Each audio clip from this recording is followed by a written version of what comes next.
티베트 사자의 여행 안내서 제8편. 명상의 단계. 세 번째 단계에서 우리는 마음과 현상의 참된 본성을 그대로 보는 초월적 지혜인 깨침의 반야를 서서히 개발한다. 깨침의 반야는 존재에 대한 순수한 사랑의 마음인 무사의 자비를 일깨우는 깨달음이다. 이것은 또한 자비가 자발적이고 무조건적이고 편견 없이 발현되는 공간, 즉 자비와 공성의 합일 상태인 절대 보리심으로 알려져 있다. 불교는 수많은 명상법을 가르치고 있지만 모든 수행은 본질적으로 가장 기본이 되는 사마타와 윗바사나의 수행에 포함된다. 우리는 먼저 고요함에 머물기를 의미하는 사마타 수행을 익힌다. 사마타는 대상에 오로지 일심 집중하는 능력을 길러 마음을 평화롭고 평정한 상태로 만든다. 따라서 사마타 수행은 쉬는 명상이라고도 알려져 있다. 습관적으로 요동치는 마음은 쉼이 없고 만족할 줄 모른다. 사마타를 통해서 깨어있기와 알아차리기에 힘이 길러지면 요동치는 마음이 수그러든다. 과거와 미래에 대한 강박적인 걱정이 가라앉고 지금 이 순간 속에 깨어서 평화롭게 쉴 수 있게 된다. 흔들림 없는 상태에 머물러 쉴 수 있게 되고 나면 윗바사나 수행법을 배우기 시작한다. 윗바사나는 명료하게 봄 clear seeing 혹은 차원 상승의 봄 superior seeing의 의미를 가지고 있다. 기본적으로 윗바사나는 마음의 본성을 알아차리게 하는 방법들로 이루어져 있고 끝없이 활짝 열린 느낌을 주는 것이 이 수행법의 특징이다. 마음 본연의 명료성이 더욱 환하게 빛을 발하고 우리는 자신과 묻 존재의 고통에 대한 실질적 처방인 해탈의 경지가 독자적으로 스스로 존재함을 발견한다. 밀라레빠에 따르면 명상이란 어떤 대상에 대해서 하는 것이 아니다. 오히려 명상이란 그저 우리 자신을 마음의 본성에 익숙해지게 하는 과정이다. 실제의 명상 수행은 관념 너머로 가서 비이원적인 경험 상태 속에서 그저 쉬는 것이다. 이와 같이 쉴 수 있는 능력은 관념을 벗어난 명상의 단계로 우리를 서서히 이끌어주는 사유의 단계, 분석적 명상으로부터 나온다. 그러니 명상은 참된 깨침의 반야를 만들어내는 실질적인 원인이다. 밀라레빠는 참된 깨달음은 탁 트인 맑은 하늘과 같고 끝없고 변함없는 허공과 같다고 말했다. 깨달음의 차원에 이르고 나면 그 깨달음은 언제나 여여하다. 깨달음은 아침 안개처럼 오고 가는 것이 아니다. 명상에 대한 파드마삼바바의 명쾌한 가르침이 명상의 바르도와 연관된 수행과 현생의 바르도와 연관된 수행을 구분해준다는 사실을 주지하는 것이 좋다. 이 구분의 기준은 무엇일까? 명상의 바르도는 현생의 바르도에서 일어나므로 모든 수행은 현생의 바르도 경험의 일부가 된다. 그렇지만 여섯 바르도의 체계에 따르면 명상의 바르도의 실제 경험은 평화와 평정 상태에서 쉴 때만이 아니라 비관념적인 자각의식 상태에 곧바로 머물 때도 일어난다. 그러므로 명상의 바르도는 윗바사나와 연관된다. 타고난 현생의 바르도를 위해서 우리는 네 가지 일반적 예비 수행과 네 가지 특별한 예비 수행으로 불리는 기본 수행으로 명상 훈련을 시작한다. 이것은 다음에 할 사마타의 본 수행을 대비하는 과정이다. 그리고 파드마삼바바의 가르침에는 본존 요가의 수행이 포함된다. 예비 수행, 훈련과 정화.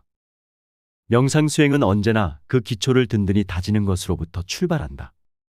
예비 수행, 곧 기초 수행은 마음의 흐름을 정화하고 길들이는 방법들로서 티베트어로는 웬도라고 불린다.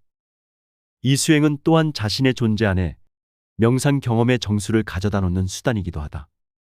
그래서 이 수행은 매우 심오하고 중요한 과정으로 여겨진다. 허술한 기초 위에 지은 건축물은 불안정하고 가치가 없듯이 예비 수행이 없다면 본 수행도 의미를 잃기 때문이다. 일반적 예비 수행은 네 가지 명심할 것들로 이루어져 있다. 이것은 첫째, 인간으로 태어난 기회의 소중함. 둘째, 무상함. 셋째, 카르마. 넷째, 윤회계의 불완전성. 이 네 가지에 대한 사유다. 이에 대한 사유는 우리의 마음을 윤회계의 존재에 집착해 있는 상태로부터 다르마의 수행으로 돌려준다. 이 네 가지 주제에 대한 사유를 제대로 경험하지 않으면 영적인 길에서 다른 경험들로 연결되기가 어렵다. 네 가지 명심할 것은 다시 네 가지 특별한 예비 수행으로 이어진다. 이것은 첫째, 육신에 관련된 거친 차원의 부정적 카르마를 정화하는 귀의심과 보리심. 둘째, 구업을 정화하는 금강살타 만트라 독송. 셋째, 공덕과 지혜를 쌓기 위한 기초인 만달라 수행. 넷째, 법맥의 스승들의 가피를 불러오는 구루 요가로 이루어져 있다. 네 가지 특별한 예비 수행의 첫 번째 단계는 귀의심과 모든 생명을 고통으로부터 벗어나게 하며 불성으로 이끌고자 하는 참된 열망인 보리심, 곧 깨달음의 마음을 일으키는 것으로 시작된다. 대승불교에는 삼보, 곧 붓다와 다르마와 승가라는 세 가지 귀의의 대상이 있다. 두 번째 단계의 특별한 예비 수행은 금강살타라는 깊은 수행이다. 영적인 길을 깨달음으로 자연스럽게 이어지게 하기 위해서는 수행을 방해하는 자신의 부정성과 장애물들을 정화하는 것이 필수적이다.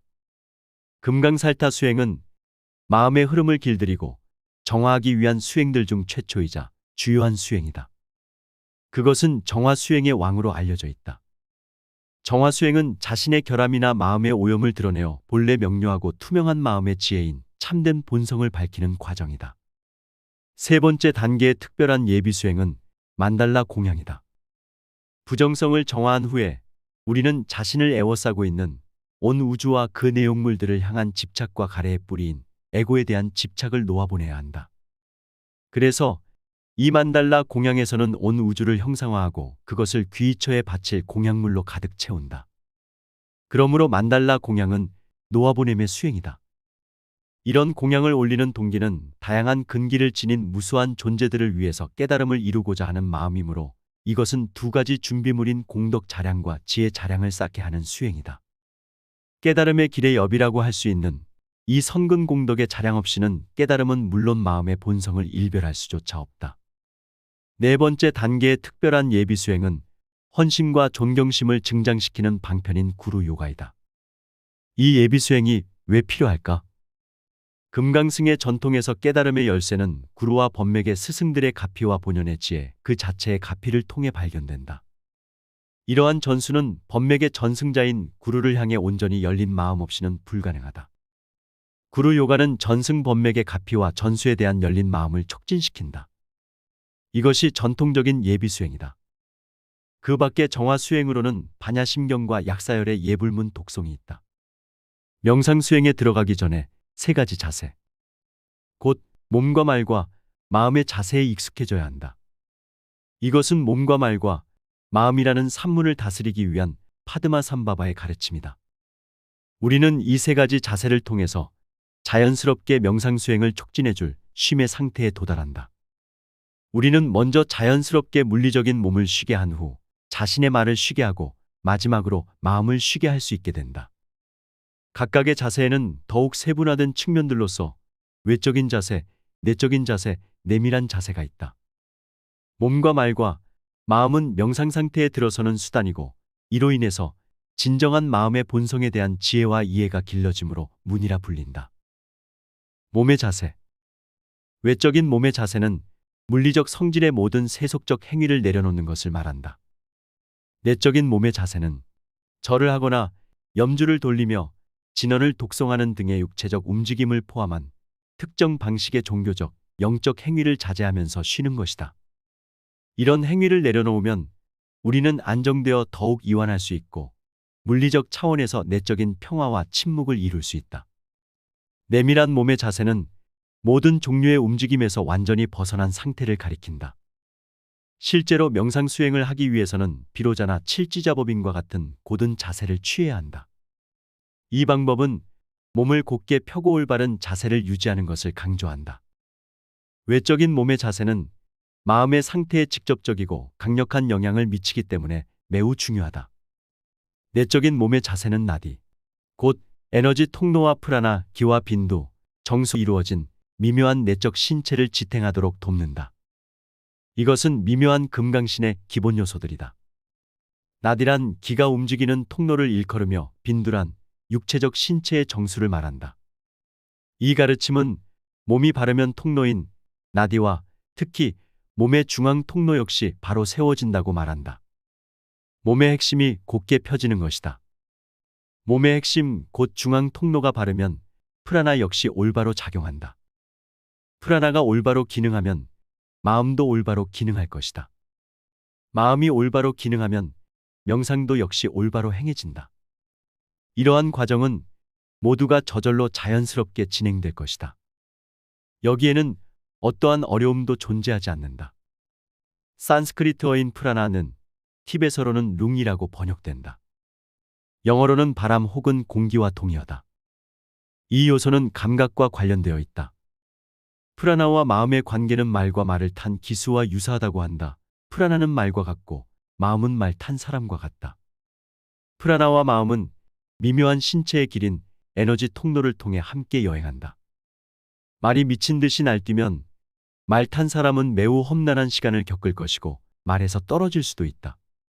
말이 올바른 방향으로 고요히 나아가면 말 탄 사람 역시 절로 고요해지고 올바른 방향으로 계속 나아갈 수 있을 것이다. 마찬가지로 프라나가 올바르면 마음 역시 저절로 올바르게 될 것이다. 그러므로 올바른 신체적 자세는 에너지 통로를 통해서 프라나가 잘 흐르게 하여 마음이 쉴 수 있게 하기 위한 수단이다. 말의 자세. 외적인 말의 자세란 미혹을 증폭시키는 온갖 세속적인 대화와 한가한 잡담을 벗어나는 것이다. 내적인 말의 자세란 교리에 대한 토론과 같은 모든 종교적 대화와 논쟁을 벗어나는 것이다. 내밀한 말의 자세란 만트라 암송과 의식 수행조차도 벗어나는 것이다. 요약하자면 모든 언어적 행위를 벗어나는 것이 말의 자세를 통해 자연스럽게 쉬는 방법이다. 마음의 자세. 외적인 마음의 자세란 부정적인 생각에서 벗어나는 것이다. 마음을 고요히 이완시키려면 먼저 우리의 일상적 미혹의 원천인 부정적인 생각과 감정에서 벗어나야 한다. 목표는 정신적 움직임이 전혀 없는 명료하고 투명한 상태에 머무는 것이다. 내적인 마음의 자세란 긍정적인 생각에서도 벗어나는 것이다. 모든 존재에게 이로운 일을 할 거야. 나는 그들이 모두 윤회계에서 벗어나게 할 거야. 이런 생각 또한 하나의 생각에 지나지 않는다. 명상을 시작하기 전에는 보리심을 일으켜야 하지만 명상 중에는 그러면 안 된다. 보살들을 심상화하는 수행 역시 긍정적인 생각에 빠지는 것이다. 그러니 명상에 든 후에는 이 같은 생각에서도 모두 벗어나야 한다. 내밀한 마음의 자세란 그 무엇이든 간에 생각의 모든 측면들로부터 벗어나 있는 것이다. 온갖 생각을 벗어난 상태에서 자유롭게 쉬는 것이 내밀한 마음의 자세이다. 외적이고 내적이고 내밀한 세 가지 마음의 움직임을 벗어나면 우리는 집중 명상, 곧 사마디와 명상 체험을 심화시켜줄 완벽한 마음의 자세를 경험하게 될 것이다. 초심자에게는 바탕을 다지는 것이 매우 중요하다. 몸의 바탕, 말의 바탕, 그리고 마음의 바탕 말이다. 그런 다음에야 비로소 본격적인 명상을 시작할 수 있다. 오늘은 여기서 이만 줄일까 합니다. 평온하고 즐거운 하루를 보내시길 바랍니다. 감사합니다.